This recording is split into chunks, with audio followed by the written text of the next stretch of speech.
it's a crazy thing. I'm in Nigeria, you're promoting my song to people over there that I can't be able to reach them.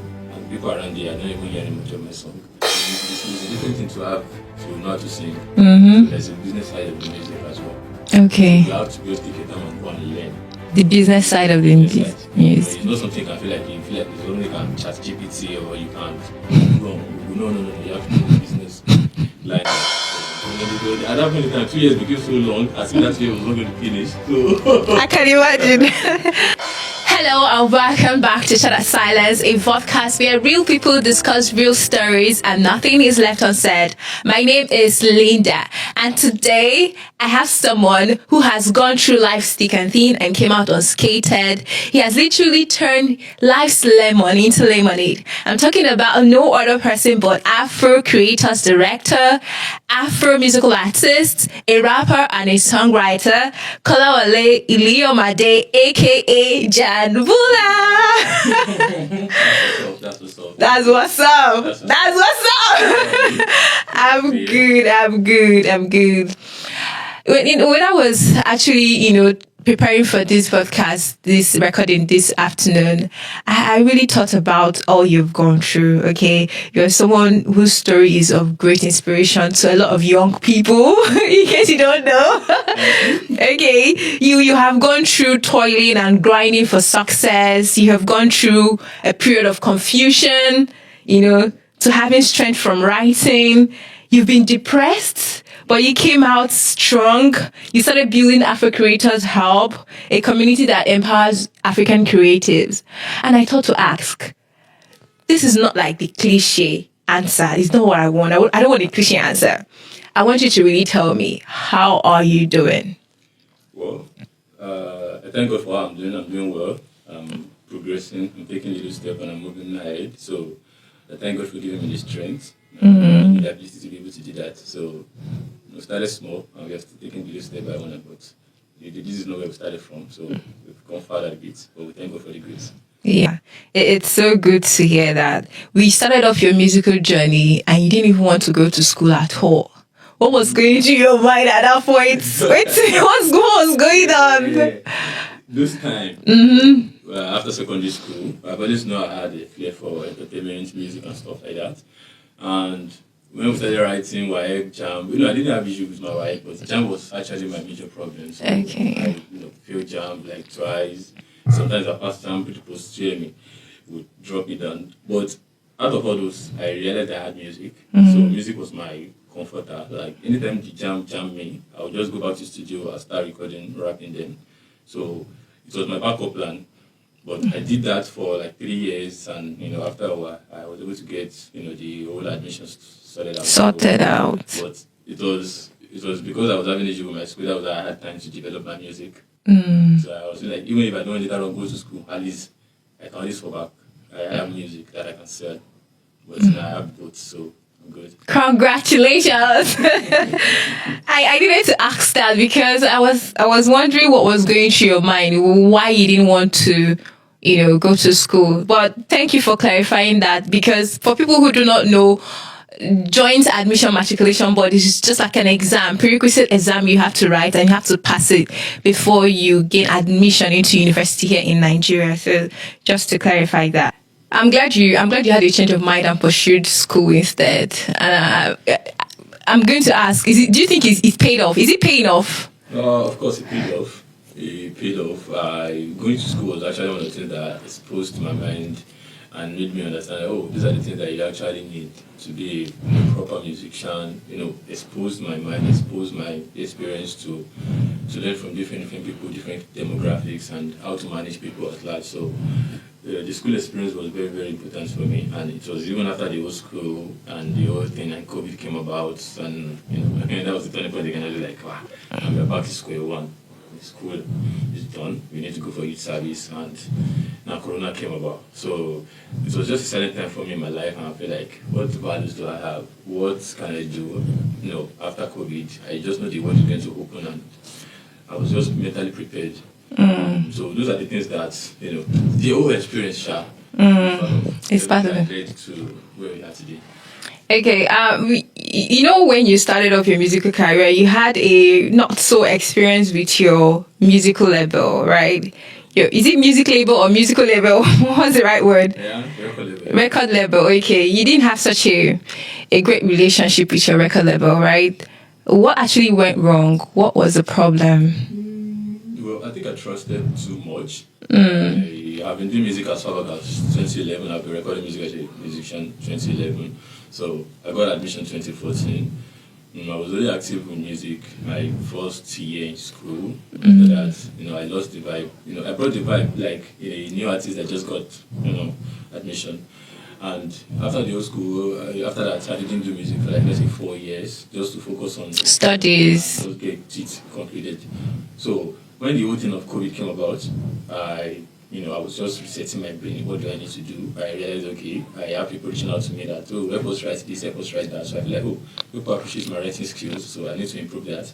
And I know I have music inbuilt in me, so I feel like, okay, I'm improving my writing skills, I'm going back to music. So everything that I know that I have, I'm improving on it.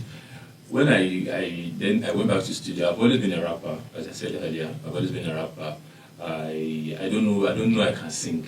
I don't see myself as a singer. I always wanted to be A rapper. I wanted to be like MI. So MI was my role model then.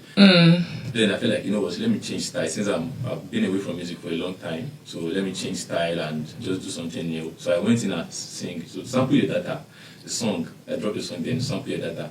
It was just an ideology, like, let me have a sample of my voice singing. That was where it all came about. Like, I want to hear a sample of my song singing. How do I sound? And when I recorded it, and it was like, everybody was like, God, like, you can sing? Why have you been rapping? Somebody like, why did you even stop singing? So you can sing like this? And, it was as if everybody was waiting for me to come back to the studio. And so after I dropped something like one of my passionate friends, they loved it and posted it on WhatsApp.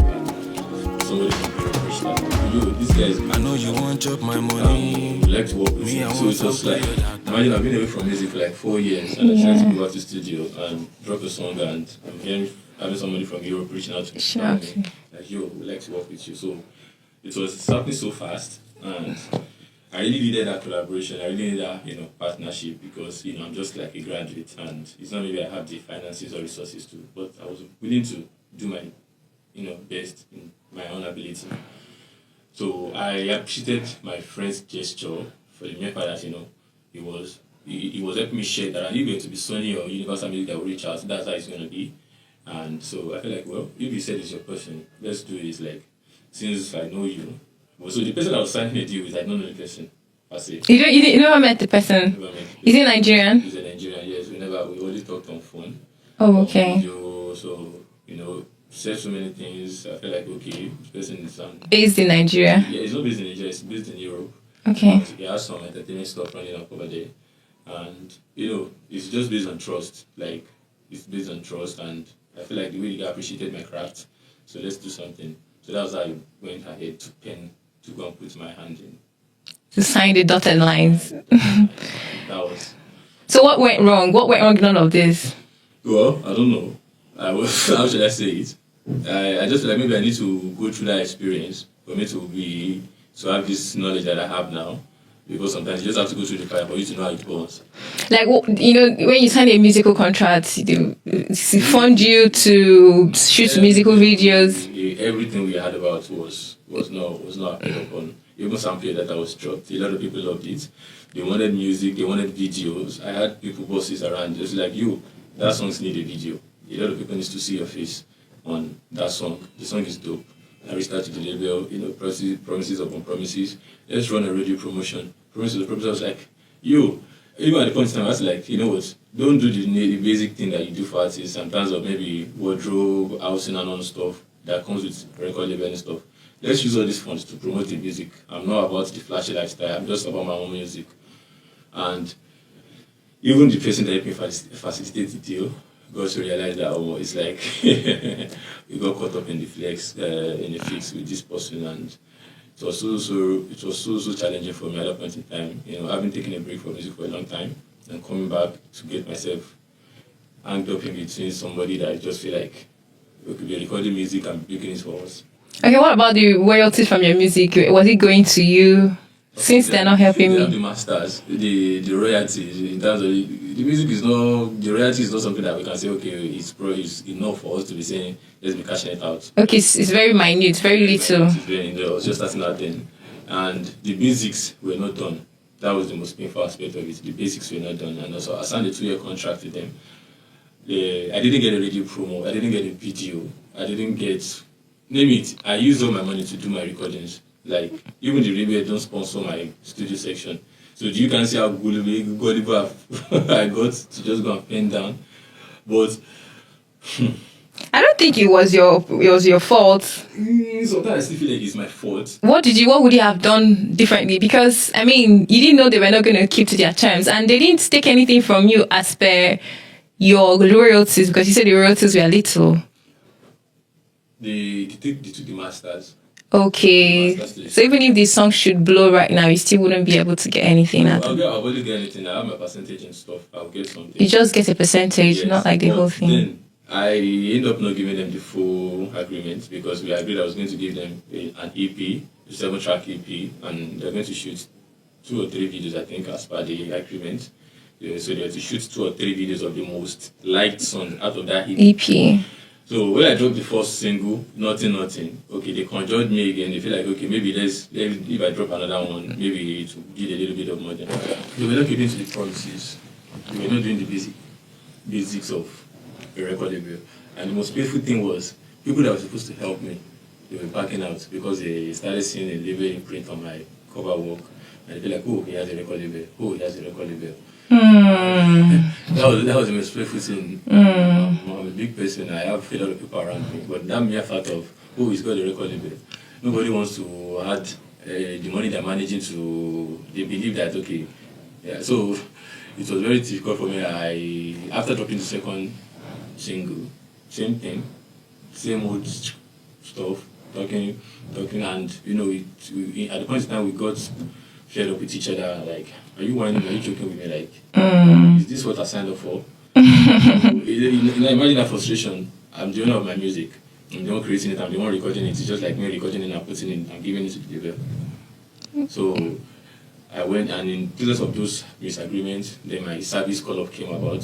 So it was still within the 2 years of my contract. So I went for my youth service, knowing that okay, at least this next 1 year, by the time I'm back, everything will be closer to getting expired. Then I can be in charge of my creative back. So when I went to service again, I felt like let me drop another song too, because I feel like maybe if I give them more songs that they feel like is marketable, they might have a change of mind. Then I drop it down. So what happened? So after I done too, then the same old story. Then that's when I realized I've been tricked like 3 times, giving these people 3 songs like that. So I made up my mind after I done that I'm not gonna give them any song again. That they can just hold on to that 3. That I'll keep the remaining of my EP. So I had to like just patiently wait out for the remainder of the contracts to expire so that I can be able to fly and do my thing. Fly.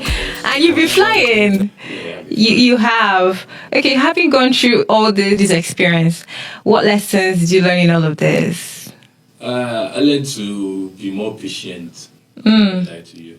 I learned to be more patient in every approach to things. Wow. Every approach to things, not just the music alone.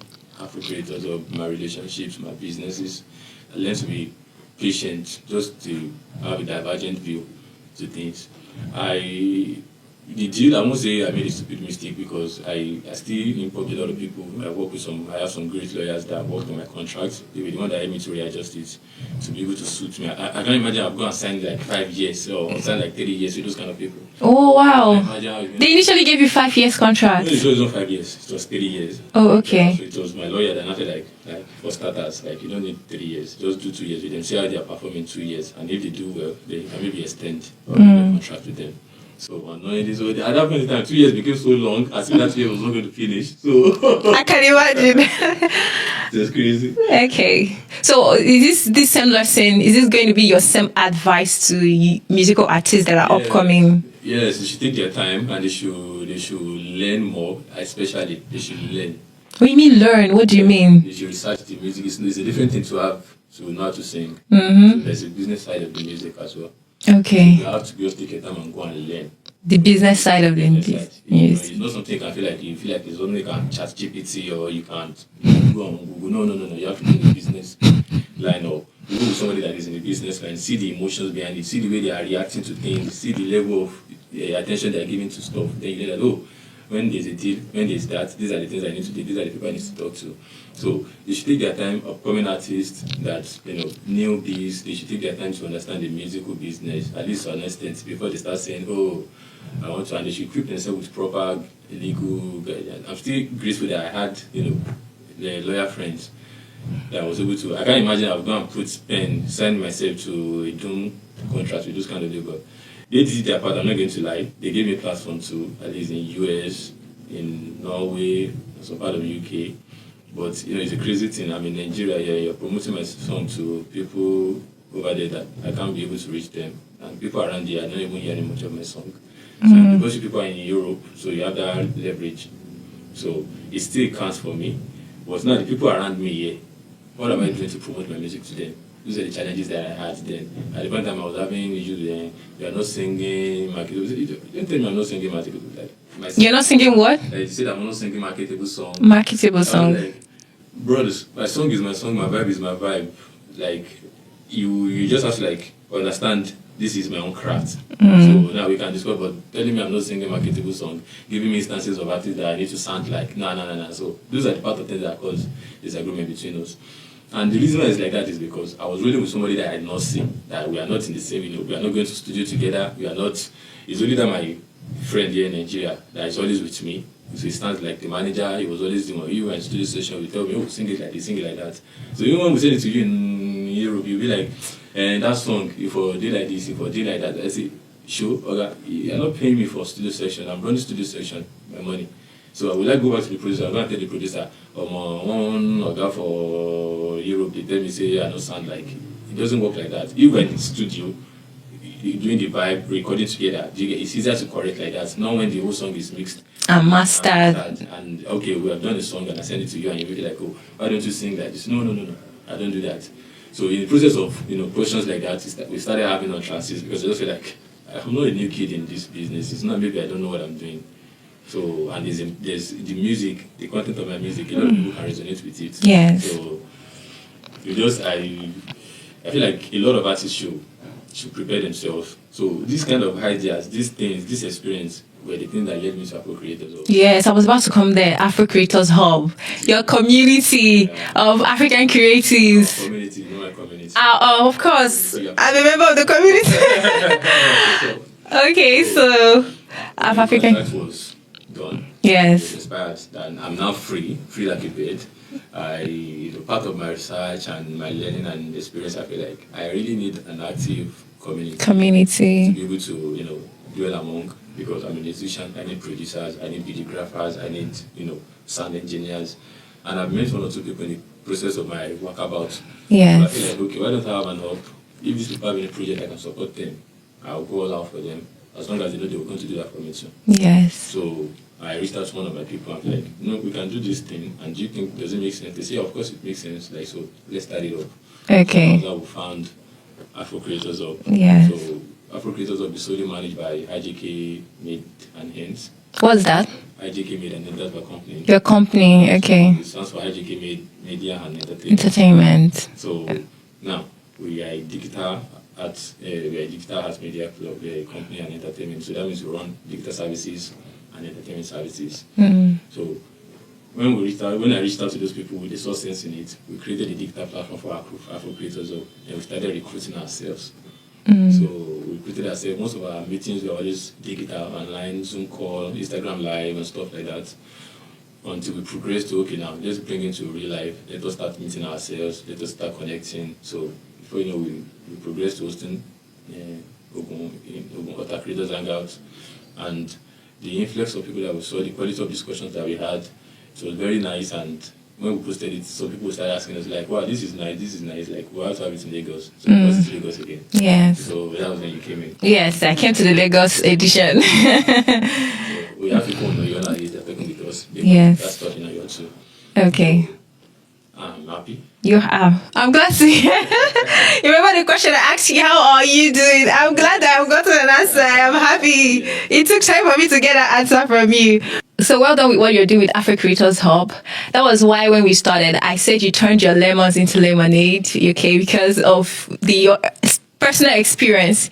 You didn't just want other people to go through it. As I said, when we hosted Afro Creators, the Lagos edition of Lagos Creators and Guys, you had what the music copyright director said. So I purposely brought him on board. Yes. Based on my own personal experience. I'm a member of the Music Copyright Society of Nigeria. Yes. Now, so I know very, very much about the business of music now. Yes. So now that's why I had to bring him so that other musicians would also hear and learn. And learn from him and know that, okay, there's a body in charge of stuff like this in Nigeria. You don't just sing and just drop your music anyway and just be like, oh, I have my music on Audio Mac. It's not so. But we are happy with the progress and the impact we are having on this life. So. Okay, I wanted to ask you, what for someone who wants to join the Afro Creators Hub, how can they join? Of course, we are available on all social media handles, Instagram, Twitter, and they always say direct link to register. To register, to contact us. And so once they tell us what their creative aspect is, what they're doing, show us a little bit of their work, and they agree to the terms and conditions of the Afro Creators Hub, which is you are to help others in the hub. Okay, the terms and conditions help each other in the hub. Yes. Okay. As I said, scratch my back. I scratch your back. Scratch my back. I scratch your back. So the link to the Afro Creators Hub registration form will be in the link below. I'm going to put it in the link below of this video. So you just click on the link, go there. You can also, the link to the Instagram handle will also be in the description place below. So do well to check it all out. Okay. AKA Jambuda. Okay, so what is in the works for you right now as an individual? You've talked so much about the African Creators Hub. Yes. So for you personally, what is in stock for you? Personally, I have more music in my archive. Just want to be dropping small by small. Are we going to be listening to anyone soon? Very, very soon. How soon? Let's say next month soon. Next month soon. So I work on quarterly basis now. So I have projects that I do first quarter, second quarter, third quarter, fourth quarter. So I run it off for a year like that. Okay. So I've done Creators Hangouts in the first quarter already. Yes. After that, we're in the second quarter already, and I already dropped the single. I dropped the single last month. I think maybe last month or last month. So then oh, yeah. Who are you referring to? Anybody that Okay. So I have that one is rolling, and probably I'll drop one before the second quarter. Then we have another Creators Hangouts in the third quarter. Then by first quarter, we'll do some of our stuff that we have in. Okay, I'm glad you're able to segment your goals in quarterly basis. Well done, you're doing so great. And again, the link to his song, his recent release, will be in the description place below. Do well to check it out and vibe with it. Share also. Share and dance to do. Let me do TikTok, please. Okay, thank you so much, Kolawale, for your time. Thank you, Linda. Thank you for sharing your experience, and I hope someone out there gets to learn one or two things from your experience and make an informed decision, which is part of the reason why we are doing Shatter Silence, because we're really inviting real people to share real stories, in order that our audience will be able to learn one or two and make an informed decision when they come to that kind of situation. Yeah, thank you for the opportunity. At least I like the fact that I'm able to just paraphrase what I've been through in the past, let's say 6 years. Post-COVID thing. So that's just briefing up my journey. Because yes. The COVID era was like my own reset button. Yeah. So I just feel like what's coming after COVID, the world, what I'm going to do. So thank God I had something significant to do. Yes. The creators of then we were like 54, or how many people that started. Now we are close to like 120 or close to 130. And still counting. And we are not even to a year yet. Yeah. Imagine. Yes. Realize that we have people that are giving out. Yes. We have people that appreciate what we're doing. Somebody like you, that's why we are here to talk about it. Yes. So everybody that is watching this and doing this, there's a big group. Yes, definitely. Thank you so much. Thank you so much. I have been speaking with John Bula, also known as Kolawale. Yes. Thank you so much for coming. It was really nice speaking with you. And if you've watched this time, this is the moment where you get to subscribe and share this video. Put in your thoughts and comments in the comment section below. And if you're touched in a special way, you can support Shut That Silence by placing a thanks, giving us a super thanks somewhere there, to encourage the work we do here on Shut That Silence. Like, come your way next week, to be precise. My name is Lida. Bye bye.